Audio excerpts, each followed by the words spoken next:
هشرح لكم. أنا أبقى أميرة برضو. لحظة، إيه؟ أيوة، أنا الأميرة رالف بنت الأمراء من إعلام الأزهر. أنا متأكدة إنكم سمعتوا عنها، مش طالبة إحراج لو ما سمعتوش عنها يعني. ويا ترى بقى أميرة من أنهي نوع؟ أنهي نوع؟ عندك شعر سحري؟ إيدين سحرية؟ لأ. انتي والحيوانات بتتكلموا؟ لا. اتسممتي؟ لأ. ملعونة؟ إيه اللي بتقولوا ده؟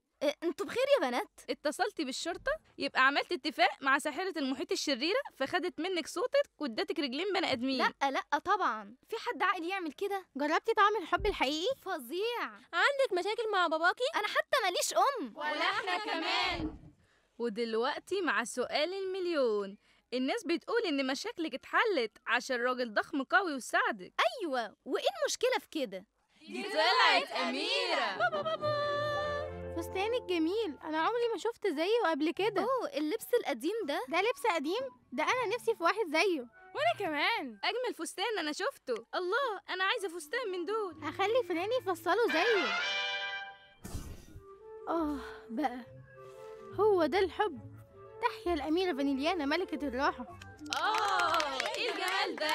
مع كل الحاجات الغريبة اللي في الدنيا عمري ما تخيلتش أبدا إني هلبس. هو اسمه إيه؟ تي شيرت. ازيكم؟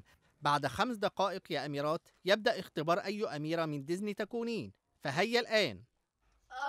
شكرا.